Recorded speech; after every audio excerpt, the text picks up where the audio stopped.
Justin Warmoth talks with Teach for America, Orlando. Good morning, I'm Justin Warmoth. Well, this 2017 school year is well underway, and while kids across Central Florida are continuing to learn some new things, the classrooms continue to need more teachers. Not only does Florida have a teacher shortage, but recruitment and retention is also a challenge. And joining us today on Flashpoint, someone who's trying to get results for education, the Executive Director of Teach for America Orlando, Lauren Chianese. And thank you so much for joining us and talking about this. And this is such a massive issue, and it's across the country, really. But first off, I want to ask you if you could just explain what Teach for America is all about. Absolutely. So our mission is that every child in this country will be able to have the opportunity to get a great education. And that implies that right now, not every child does. So if you are from a low-income neighborhood, your likelihood of being able to go to college is 1 in 10. And those odds are just, they're not fair. They're not what we want for this country and for the future of our kids. And the fact is they don't represent the potential that is in our students right now. So that's what we are aiming to do. And we do that by recruiting really talented and diverse young leaders to teach in high need schools across the country. And that's what we're doing here in Orlando. And we're going to talk more about that in the next segment. But I do want to talk about this off the top. We mentioned the teacher shortage. It is a massive teacher shortage. I think that's the word you guys are using. How big of a problem is this for folks at home who may not know about the teacher shortage, and what are you doing to try and fix it? Yeah, absolutely. So last I heard, we need about 1,500 new teachers every year in Orange County alone. And that's just new teachers coming in because Orange County is growing so fast. We're one of the only urban areas that's really growing. There's a few others around the country. So that's part of it. But the other part is we're losing teachers. So it's not just recruiting new teachers to fill in, as people retired. We're losing, teachers in their second and third year because it's really hard to be a teacher. And a lot of our teachers, when we ask them if they leave, why, they say, I just didn't feel like I had the support, or I didn't feel like I had the opportunity to grow and become a leader in my field. Is this something that's new, that just in the past few years or 5 years or so, that this is now a new trend, or is this something that's been going on for quite some time? Yeah, it's definitely getting worse. I think it's something that we've been seeing for a few years, but a few things are making it more difficult, I think. And one of them is the changing demographics of our students. So if you look at the students in Orange County Public Schools right now, close to 60% of them are from a low-income background. And there's nothing wrong with our kids or their ability to learn, but when you come from a low-income background, you bring with you to the classroom challenges that the teacher just shouldn't be responsible for dealing with on their own. The teacher needs to teach, but they're dealing with things like kids who are hungry or kids who aren't getting good night's sleep because they're sleeping out of their cars. And so that's one of the reasons why we're seeing teachers leave before, their retirement age. They're leaving in their third, fourth year of teaching. Unbelievable. Yeah. Educational inequality is something you guys focus on. Yeah. Yeah. That's affecting students and their education. Is there anything further that we can do as a society to try and curb that? Yeah, well, what Teach for America is trying to do is we're trying to recruit talented leaders early in their career. So we're talking, recent college graduates. We're even recruiting them in their junior year of college because we need more dedicated and diverse teachers, and that's something that we focus on is diversity. Our kids need to see models that look like them and come from the same background as them. But I think as a community, we also need to wrap around those children with all the services they need. They need to be fed. They need to have a safe place to sleep at night. If they're experiencing trauma because maybe a parent is no longer living at home with them, they need to have counseling services. Our teachers can't do it alone. But Teach for America's model is actually to develop leaders so that our teachers go on to solve some of those bigger, what we call systemic problems, so that they're addressing all of the areas that are right now providing or creating barriers to kids getting a good education. Interesting stuff. Yeah. Well, we need to take a short break, like I mentioned off the top. When we come back, we'll talk more about Teach for America and how they're working to get results in our schools. Stay with us.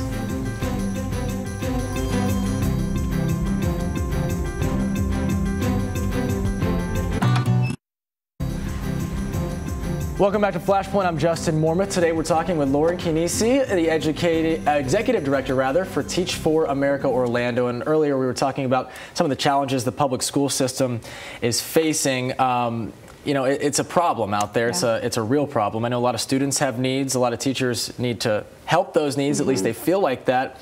So what are some of the needs that these students are facing? And I know we talked about it, but just the poverty line is just, it's striking. Yeah. I mean, I think that's the word for it. Yeah. Yeah.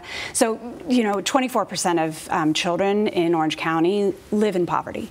And if you go to the schools that we serve, which we call our partner schools, that's a larger percentage, right? Because people tend to live in concentrations of poverty. And when you are low income, it's one thing away from being homeless. You know, maybe your parents' car breaks down and they can't get to work and they lose their job, and then you can't pay rent that month.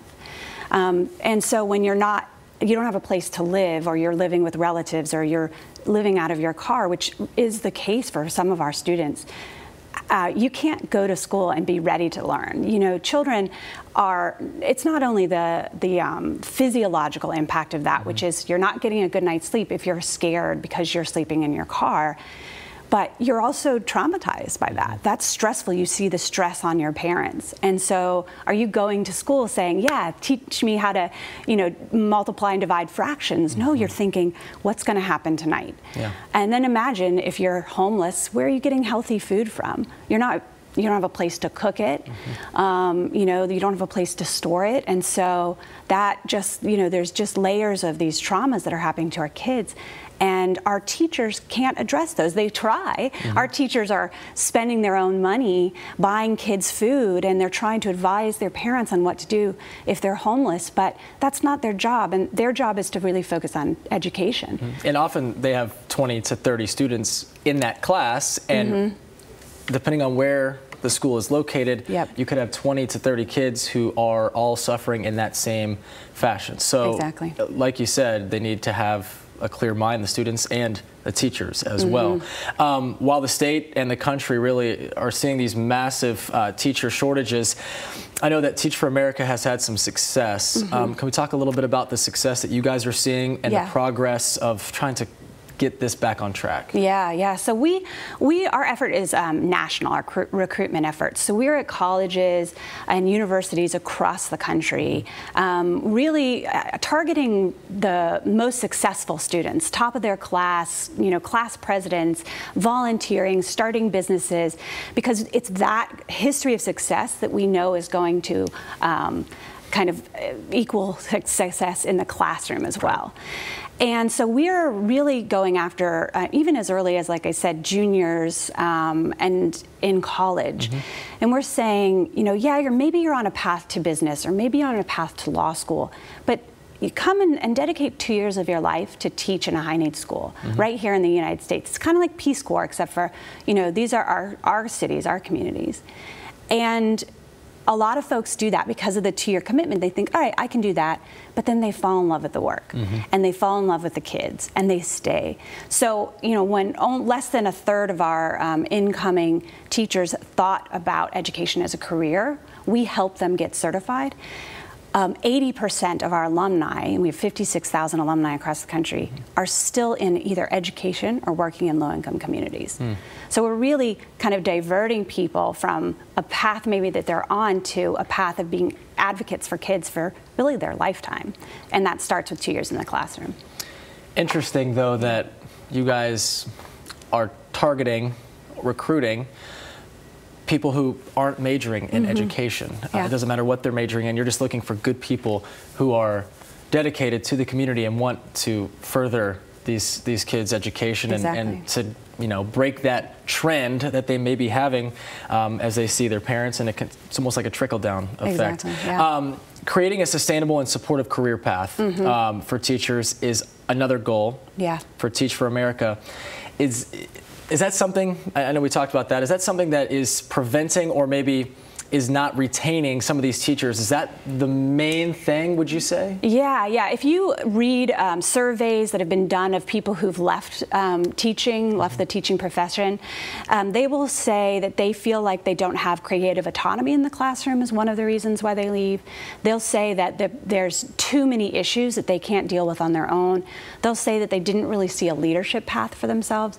And so one of the things that we do in Teach for America is we actually focus on leadership development, not just classroom development, but we're developing the leadership skills of our teachers so that they can go on and become school administrators or district administrators who are dealing with those challenges. We have a teacher here, her name's Treasure. She's from Orlando. She went off to college, came back, wanted to teach the kids in her neighborhood, and she wants to go on to work at the district to improve policies so that they better support teachers. That's her vision for herself right now. She's a second-year teacher, and she's doing phenomenal. But her path is going to be leadership in the district. Awesome. Yeah. I would be remiss to not bring up pay. We have a lot of stories we've been covering about teacher the pay, and they want some increases, and they're protesting these outside of school board meetings. Is that another factor that goes into this teacher shortage? Is that something that is preventing maybe some people to get involved or even major that in school? Yeah, I think that's part of it. Especially as our teachers get older and start to think about families, the pay at that point becomes an issue for sure. But it's not the only thing. We can't increase salaries and that's going to be magically, we're going to get all these teachers. It's those other things that create creative autonomy and the leadership that people also need. And so I think our community, if we can't go up and just, snap our fingers and get that increased pay, I think there are things that our community can do to try to help teachers stay. We can give teachers discounts. If you're a restaurant, offer a teacher day where teachers can come in and get 50% off. Develop programs where teachers can become leaders. A lot of leadership programs happen in the middle of the day. Teachers can't leave their classroom. So I think there's a lot of things we do, and actually one of the things we do is Ed Talks, which is a conversation series where people come together around some of these topics like this. And actually our next one is going to be on how do you create a community that enables teachers to thrive. And so that would be an opportunity for people to come and weigh in. Awesome. Systemic change, I know that is big as well, and that's something you're also working to change, and that's a priority, a high priority. Can you talk a little bit about that? Yeah. So it feels daunting because here we are talking about just this one aspect of the problem, which is recruitment and retention, and we have a lot of work to do there.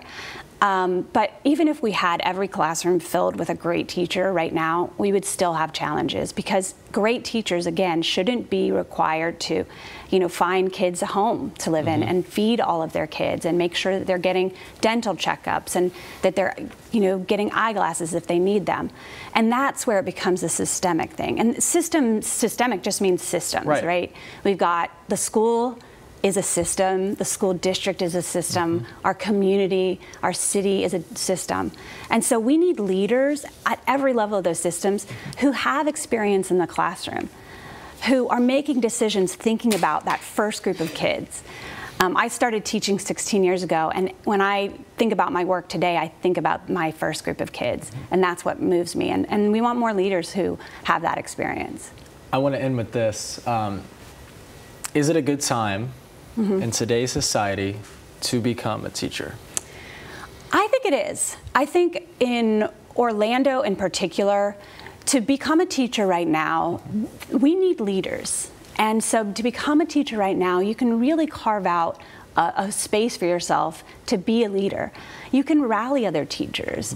And beyond that, there's nothing more rewarding than being a teacher. It is so hard. I used to say it's the easiest job in the world if you're not concerned with whether your kids learn. If you are, it's harder than rocket science. You've got 22 kids with 22 different personalities, but every one of those kids, is thankful and appreciative that you're there. and you know, they write notes and they give you hugs, and at the end of the year they are so excited to introduce you to their parents and graduation. It's so rewarding.